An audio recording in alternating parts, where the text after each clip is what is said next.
Okay, Arm Kev, what do you think about the current civil and political unrest in the country? I mean, that's kind of a vague question and kind of a specific question. I think it's horrible. That's vague. I think it's sad. I think that, my dad and I have talked about this a lot with politics in general. I think there are a lot of people, if you want to call it both sides of the fence, if you want to have that binary, right, of like Republican or Democrat, we'll just stick to that, even though it's it's a spectrum. People fall in different areas, but we'll stick to that. I think that a lot of people want the same things, but they think that the ideas of how to get it are different. I think that very quickly we want to point to the other side of the fence and call names or assume bad things of them. Like, oh, well, if they're on this side of the fence, then they must be X, Y, and Z.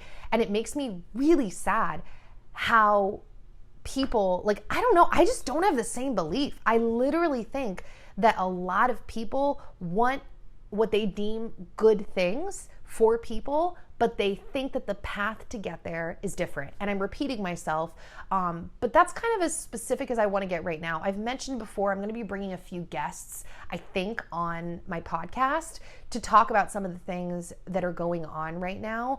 So we'll get into it a little bit more. This is all kind of like newer water for me to tread in anyways. I mean, pretty much my whole channel, I've not really talked politics, but now it's gotten to the point where I'm like, everything seems to be political, and I'm kind of getting to the point where I'm like, dude, I love people. You can choose not to believe that, but I need to just start being honest. Not that I've not been honest this whole time, but certain weird things, right? Not weird things, but certain things like being pro-life, for example. I have always been publicly pro-life on my channel, but somewhere within the last couple of years, I stopped talking about it as much. And I'm not sure if it was because the climate changed on the internet, or I just wasn't talking about it all the time. But I realized recently, wow, I've wanted to make a mention of that a few times, and I noticed I got nervous, and I was like, oh, that's weird. I used to talk about that all the time. But what has always made it so hard for me to talk about these things is that I truly think a lot of people have good hearts, quote unquote, and good intentions, and they land in different places for a lot of different reasons. And I'm sick of the name calling, and I'm sick of the assumptions. I even know that with me speaking all vague like this, which people get really mad when I speak vague, that people are going to make assumptions. I already know the assumptions that are going to be made about me by the way that I'm talking, but just please don't lump me in a category. You can do that if you want. You probably might do that. But I am very much a person who just takes cases, issues case by case. I have a friend, for example. Okay, we're going to fast forward. Someone asked me what my use or thoughts of using CBD while breastfeeding are. I use CBD still. I have used CBD for pain management now for the last couple years. I'm actually very pro cannabis in terms of medical treatment. I mean, honestly, I'm kind of pro cannabis recreationally as well, because that's how I feel about alcohol too. And I know they're different things, and people can chime in on that in the comments. I believe me, I understand. I've done a lot of research on this, but I've still landed in the spot where I am very pro cannabis. I am pro this plant that you can grow that has never killed anybody ever, because whereas on the flip side, pharmaceuticals kill a lot of people. I've talked about this on my channel before. I want to say last time I checked, it was approximately 250,000 people a year die within the US taking pharmaceuticals as prescribed by their doctors. So not, oops, I took too much, but just they did what they were told and they had a bad reaction and they died. That doesn't ever happen from don't take my advice on anything, but in my perspective, that doesn't happen from things like vitamins and cannabis. So, to back up, I guess to back up to the political thing, I'm a case-by-case person. I have a friend that I was talking to, and I am definitely on the conservative end of the spectrum, but I was talking to this friend, and she was like, that's so interesting because that's not typically a conservative stance. And I literally said to her, I'm like, I don't like it when people are lumped into decisions based on what side of the camp that they are supposedly in. I like taking things case by case and making my own decisions. Any tips for staying present with the different facets of your life? Business, fam, faith, etc. Ooh, that gnat flying around. So I've talked about this before too. I treat all of the areas in my life that I want to take care of like gardens. Like, you got to water all the gardens. You don't want to overwater one or completely let one dry out and die. I'm a big fan of a master to-do list and just powering through different things each day. Apparently, I'm a bigger fan of routine than I realized, because a lot of you guys in my sleep training video for Logan, obviously, a lot of you were like, I think you might be a routine person, whether you realize it or not. So I think I kind of am. I've come to that conclusion. I'm like, maybe I am a routine person, or at least as a homemaker, I'm a routine person, because I do have things that I like to touch on every single day to help keep me feeling balanced and like I'm taking care of all of those things. So yeah, master to-do list. Don't give too much to one thing, and kind of keep your focus, this is what I do, on the long run, not the short term. You know, and other people, side note, have different ways of attacking things. Some people do like attacking things that way. It's like focusing on one thing and go. For me and my personality type, I try to do a little bit of all of the things that I'm pursuing, either every day or every week. For example, I don't play piano every single day. I'm on it though basically every week, and it is consistently a part of my life because I want to keep that up and keep that moving forward. So balance, dude, it's like, for me, low-key not a real thing. I'm spitting. Because it's hard to keep everything balanced. Like, one day one thing does better, the next day another area does better. Like, you just kind of adjust and take stuff one day at a time that we're blessed to live. That would be my advice to you. So what is your end goal for lightening your hair? I don't know.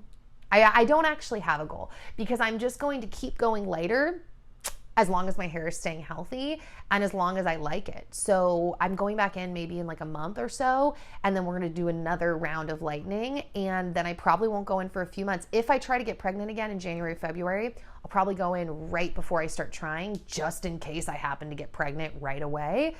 Then my hair is fresh and all of that. If I can end up being super blonde one day and have healthy hair, great, that sounds fun. I'd love to match my baby. I used to be a natural blonde as a child, but I'm not going for that because I'm really just going for health, and I'm trying to see like how light I can get my hair in terms of getting closer to matching my natural color, and also not having it be so stark when my grays grow in, because I've had gray hair since I was 19, and when you're dark, it's harder to like cover that, and it's more frequent. So yeah.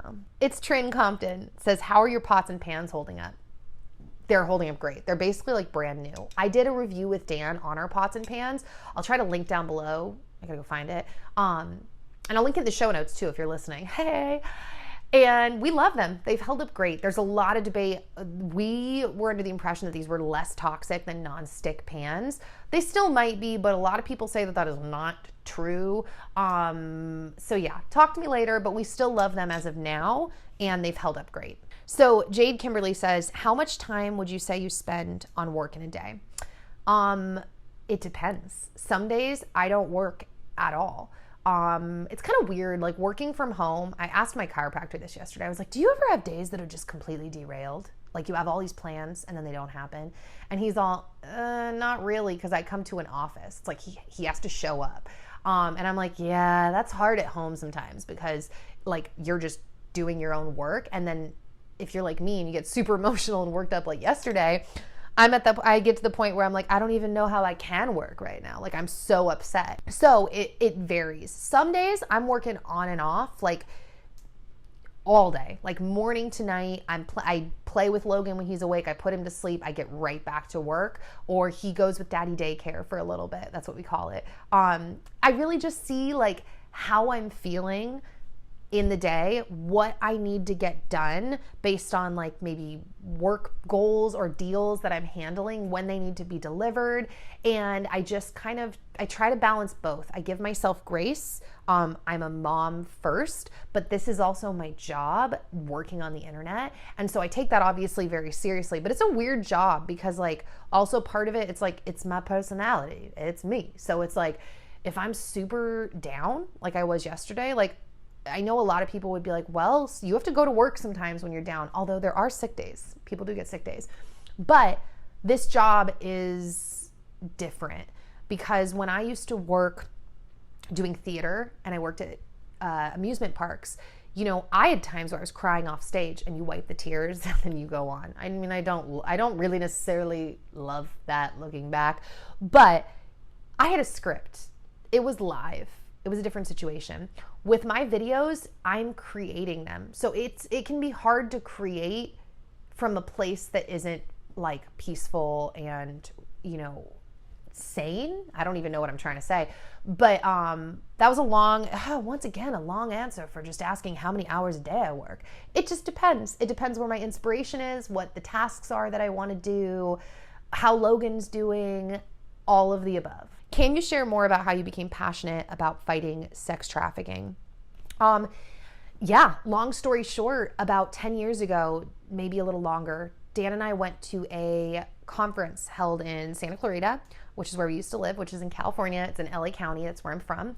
And it was all about an organization out there called Zoe Children's Homes. And it was founded by someone in Santa Clarita who has basically been rehabilitating children out of trafficking in Thailand for like 15 years or something like that. It's been a long time. And they've actually expanded now, and they have a home in LA that's opening. That's a whole side thing. Anyways, we went to the conference, learned a lot, and left, and we were like, that's insane. Like, we couldn't believe this is happening. And we decided that day, we were like, that's our focus. People have a lot of different charities and good causes that they will pull you at, right? And you only have so much time and so much money to give to things, right? To things that you care about. And so we decided basically that that was our main focus. And so that is something that, yeah, that Dan and I are both really passionate about. So that's the story. Do you miss being close to your parents, especially now that you have Logan? Yes, we are trying to solve that. And that's also part of the whole moving thing. But spoiler alert, we're not going back to California. Unless God has completely different plans for us than what we have for ourselves, which is always possible, we don't think we're ever going back to California. We thought for a while, we were like, sure, we might be open to it, which kind of I always am, right? I'm kind of always open to everything. But as time has gone on and everything has unfolded in our country in the last few months, it has become very clear to Dan and I, we're like, yo, we can't go back to California. Even for things like, I mean, just the state is just going in a different direction than what our personal values and way that we want to live our life and run our family and what we believe in. So, you know, California will always have a piece of our hearts because we are both natives to Los Angeles. But I would be really surprised if we ended up back there at this point, unless the state made some changes, which I would, like I said, I'm not going to go down that path in this because this video is already super long and I have a podcast now, so I'm sure I'll just keep talking about everything at some point. Can you talk about breastfeeding after having a breast augmentation? There's nothing to really say. I was scared that I wasn't going to be able to do it, and that wasn't the case. I haven't had a problem. So I'm not like an overproducer by any means, but I've kept up with Logan's appetite, and I'm really grateful for that. So there's really not much to say other than if you have a breast augmentation and you're worried you can't breastfeed or make milk, just add my name to your list of like anecdotal evidence of people who have had breast augmentations and it went fine. I've mentioned before, I low-key regret, oh man, my phone keeps turning off. I low-key regret my breast augmentation just because it's so out of line with everything that I do in my life now. Like, I can't believe that I have fake boobs on my body. That being said, I don't know. I might get them removed someday. I actually don't dislike, like I've mentioned this before, like the look of my boobs. That's so weird. And now I feel like I'm sitting here and everyone's staring at my boobs. But I kind of regret it. People ask me if I have any new health things that have happened since my boob job. I do not. So I don't think that I'm someone that is suffering in any way from like, what do they call it? Breast augmentation poisoning. I can't remember, toxicity. I don't remember the phrase. But that being said, I am breastfeeding or I'm pumping, you know, and it's fine, and that's that. Intimacy and how often. I think you're asking about post-birth because I got that question a lot. And I mean, I don't necessarily need to talk about how often Dan and I are having intimate moments, because let's be real, that changes all the time too. One week it might be one way, the next week it might be another way. I will say this, I heard a YouTuber talk about this and I found it very interesting and helpful and encouraging and just a good reminder. After you have a baby, take your time. Like, don't feel like you have to rush back in to be an intimate. There are all kinds of things someone can do to be intimate and to care for someone, and being intimate in that way, I'm like afraid to say the word because of demonetization. That's not the only way. You need to do what feels comfortable for you. Your body has been through a lot. And I don't want to say like, if you have a good man, he will understand, but that is kind of what I want to say at the same time, because it's a lot. And he's been with you through your whole pregnancy and delivery. He knows it's a lot. And so really, like, I've just tried to focus on recovery and healing, and really I'm answering this question more as encouragement to you, but I'm not actually going to give specifics because it changes literally every week depending on how I'm feeling, what's going on with Logan, what's happening in my body. But it's not painful. Like, and I've actually healed up a lot recently. Like, I've gotten way, like, everything is tightened up in my lower region within the last couple weeks, especially. And I think it actually has a lot to do with the ARP wave therapy. I'm convinced it has probably everything to do with that, because it's happened in the same timeline of the last 2 weeks as when my upper back pain has basically completely gone away. I'm going on 17 days with almost no upper back pain, and that same timeline is when everything kind of tightened down below. And if you're wondering, how do you even know that? Because intimacy didn't feel weird, so I didn't know from that. I knew from when I was in the tub and I'd be laying back and then I'd sit up and my abs would squeeze and like I would queef, like air would come out in the tub. So I'm like, oh, I'm a little hollow down there still.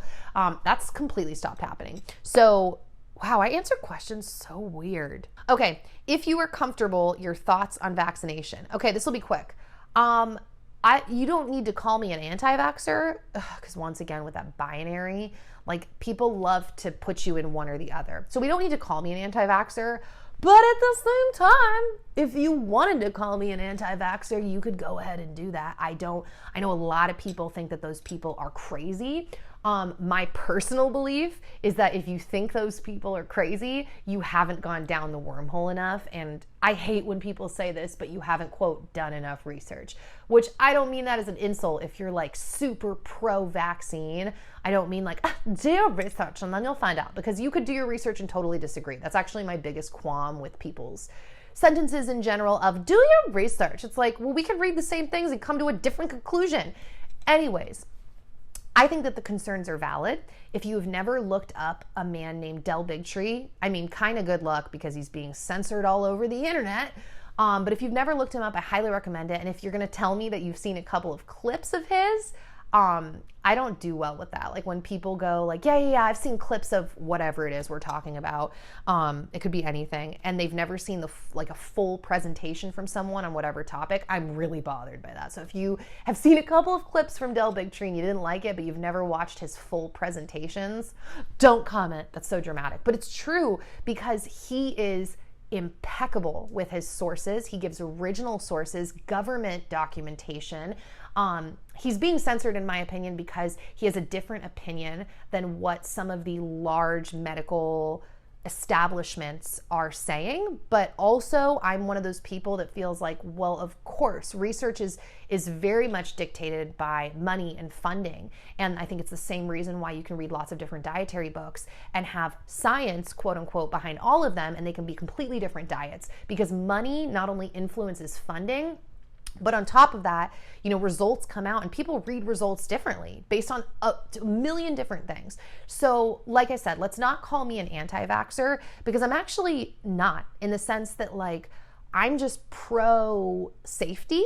And I don't think that a lot of what is going on in the vaccine world right now is super safe. And the reason I say that is because of the conclusion I've come to through the research that I've done. And the other thing about Del Bigtree is he's winning court cases. Like, he's winning battles in the courts in a big way. And I think it says something. So if you're looking for more information on all of that, he is my number one source I'd recommend you go to. He runs an organization called the Informed Consent Action Network.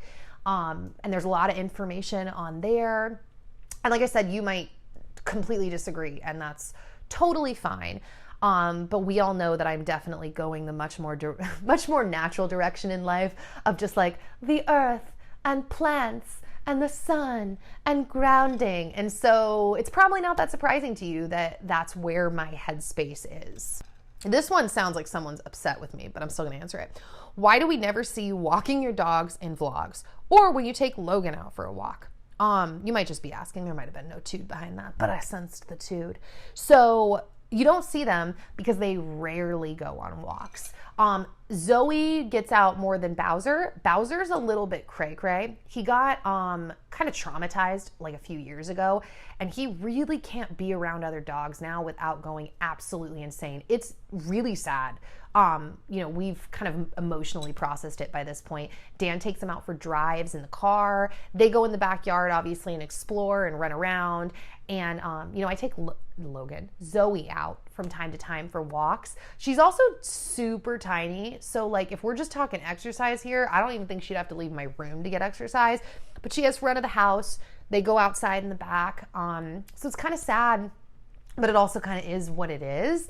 And like I said, Dan takes Bowser out for drives so he can explore and let his senses, like he'll be hanging out the window on a, like, whatever you call it, like leash collar situation. So he doesn't go hopping out the window like Dan's got him secure. But that is why you don't see them on walks with Logan. And there are a lot of dogs in our neighborhood. So like, honestly, that would probably be different if we lived out in the country. But like, sometimes we can go on a walk on our main street and like, there literally might be like 15 people out on the walk at the same time. Like, I just saw someone out my window right now walking by with their dog. So yeah. Would love to hear about Logan's sleep and how you got him to nap and schedule night sleep. So unless I'm not misunderstanding, because I get the question, but I don't remember really what I talked about, but I think I covered all of this in my sleep training video that I recently did that was also a Tea Talk. So I will link that down below as well. If you could travel anywhere in the world, where would it be? Not in the current situation, obviously. Hawaii. I love Hawaii so much. Like, if I could have a second life and live in Hawaii, I think I'd do it. I don't know, man. I like really love Hawaii. Postpartum hair loss and weight loss journey. I have not really lost a ton of hair. I've showed it on Instagram. I mean, I do lose a lot of hair. My hair is literally everywhere all the time. Like, all the time there's hair all over the place. But that was that way before I had a baby. Like, I just am always losing hair. And like, the longer my hair gets, I'm like, is my hair falling out more? What's happening? But I didn't have any drastic like clumps. I didn't go from like having fantastically full hair when I was pregnant to suddenly not having fantastically full hair. I still have like decently full. I'm like about to take out my hair and show you, but I was too lazy to what are we gonna do here? I was too lazy to style my hair today. So I literally just took my hair and pulled it into a low bun. But as you can see, I mean, my hair is like decently like flatter today because I put so much oil in my hair when I washed it the other day. I was like, my hair feels dry and lots of oil. But that being said, none of that, like, that's not to brag. At the same time, I am like, I do bask in my hair because if you've been following me for a long time, you know that I used to have like cystic acne, like huge acne everywhere. And so it's one of those things where, like, you know, when they say to like soak in your good traits, right? Like, oh, do you have really beautiful eyes or like whatever. I do love my hair, you know, so I'm just kind of like blessed genetically. I will say though, and I think this is worth noting, I eat really well, as you guys know. I take a lot of vitamins, as you guys know. I try to keep my stress low. I try to get sleep. There's part of me that thinks that some of the postpartum hair loss that happens is because of the drastic drop, not only in hormones, sleep, nutrition, stress. Like, I think so much happens that our body will do that. Now, like I said, don't take that from me, because also I used to hate it when people who didn't have acne would be like, maybe you should try washing your face. And I'd be like, I'm gonna punch you. So what I'm saying may not resonate with you, but if you are someone who's losing hair and you're not doing those things that I mentioned, eating well, getting good sleep, taking vitamins, getting workouts in, going and grounding yourself in the backyard. Like if you're not doing those things, consider doing them because it might change the quality of your hair and skin. So yeah. How are the chickens? The chickens are doing well. We haven't shown them a whole lot because it's been like a process. Like their coop is finally almost done, but we kept having to transfer them to different areas. And now they are outside in a coop. The outside is not complete yet of the coop, but the inside is, like they can stay in there. But no egg laying yet. We are counting down the days and watching their like little gobbles or whatever slowly go red, which I guess is one of the signs that they're ready to lay. I don't know. We don't know anything about chickens, kind of like with the garden thing. Like we're just learning as we go. So we'll keep you posted. Christy says, does Logan ever cry? He seems like such a happy baby. Yes, Logan cries all the time. Now, not literally all the time, because you are right. He actually is a really happy baby. And we have friends that have said that their baby will just cry and cry and cry and cry and cry, and they have to like leave the house and they don't know what's happening. We don't really have that happen with Logan. So we're really lucky and blessed in that way. But he does cry. Like sometimes he just gets upset and he gets kind of like a little whiny sometimes. And it really typically I've noticed has to do with his sleep. Like, oh yeah, you're getting close to bedtime, buddy, time to go to sleep. But yeah, in general, he's a chill baby. Oh, he's cried more than ever though in this last week because of the teething thing. And it's not like typical baby crying. It's like suddenly he sounds like an older boy and it's like, he's like in pain, like, it's different and it's really heartbreaking. So yeah. Top ways you manage your pain right now. Chiro, CBD, thanks. Yes. Chiropractor, although I don't do really any chiropractic care with them, because I've done chiropractic for so long and it was like fine, but it didn't solve any of my actual problems. So what we're really doing, like I mentioned, is the ARP wave therapy. And I will 100% keep y'all notified on that because if even the pain relief I've been experiencing in the last 17 days, I'm just like, is this real life? Like I'm tripping out. So, and the pain is moving. I'm not going to go, it's this whole thing. I'm not going to go off into it right now, but it's crazy to watch what is happening in my body. And you can physically see it. Like the shape of my body is changing everywhere. Dan is always like, what the heck? Like I'm getting in better shape, quote unquote, but it's unlike any way I've ever looked. Like Dan's been with me since I was 19. So he knows how my body has looked over the last 14 years. And both of us are like, my body has never looked like this. Like the pelvis tilt has changed, like the way that my abs and my ribs sit, like totally different. And then yes, CBD, I do use CBD as well. I already went off on that, but yeah. So this is kind of a twofer. Why don't you wear your essential oil necklace these days? And do you still mouth tape at night? So I haven't been wearing my essential oils necklace, although I literally was staring at it yesterday morning. I was like, I gotta like fit. Okay, first off, I broke the top of the chain, or the top of the hook that goes on the chain, and I've just been too lazy to like fix it or remind Dan to fix it because he'll be the one fixing it for me. And then I'm probably gonna have to put new oils in because I haven't changed out those oils since the necklace broke like 9-10 months ago. It'll be an easy fix. Also, I've got a baby now, so like it dangling everywhere just sometimes isn't gonna feel right, but he is getting to the point where I might be able to do it and like tuck it into my dress or something because I miss wearing it. I'm not lying. I was literally thinking about that yesterday. But that's first thing. Second thing, mouth tape. No, I've been forgetting. I want to start again though. I was just telling Dan that because I stopped in my pregnancy because I started getting so stuffy from being pregnant.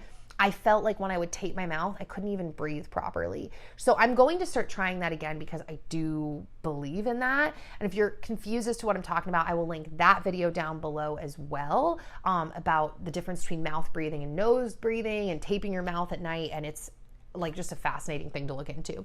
So, yeah. Okay, Sarah Wilsey says, what do you think about Bluetooth, internet, and radio waves affecting health? I totally think it does. So this is where I go all woo-woo-wee-wah again. I don't think we can even understand the ways that all of modernity has affected our health. You know, the fact that we're surrounded by all of these waves. Who even know, like, are chemtrails a thing? It's weird. Like, what's going on in the sky? What's going on with all these waves? What's going on with our pharmaceuticals? What is happening with our water supply and the chemicals that are put into it?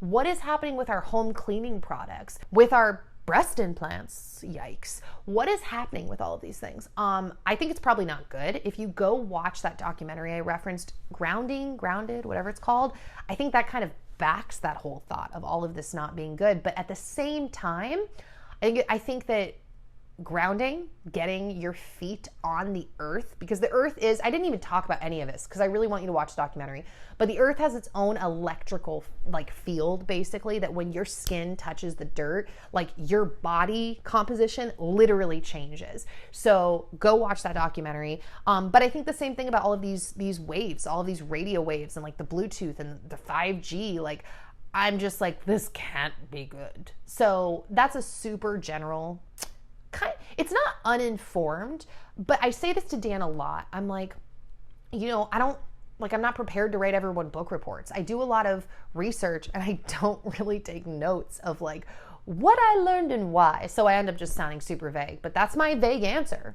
Even though I don't think it's great, I'm not willing to give it up. Like I'm over here on my phone. I'm like putting stuff on the internet. That being said, I would be fine and dandy at this point with moving out to the country and kind of getting away from the excessive amount of like people all around me that have cell phones. Like I always used to joke with Dan that every year, oh, is that my last question? That is my last question. So we'll wrap this up. That every year at like VidCon or Playlist, which are YouTube conventions, I would say to him, like, I think that a small part of the reason why everybody gets sick at these events is the amount of people everywhere and the cell phones. Everybody has energy. It's electricity. And then we're all in our cell phones and then we're all crammed into a tight area. And then obviously you take into account things like, you know, germs, right? With your hands and your breath and all of that, which is a thing.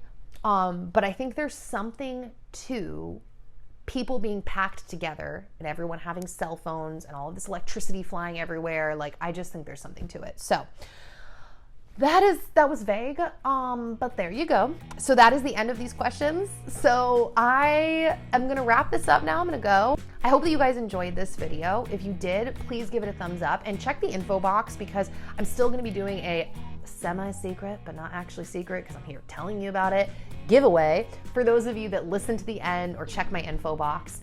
So be sure to enter that. Yeah, I will hopefully see you guys back here soon with another new video. Bye guys.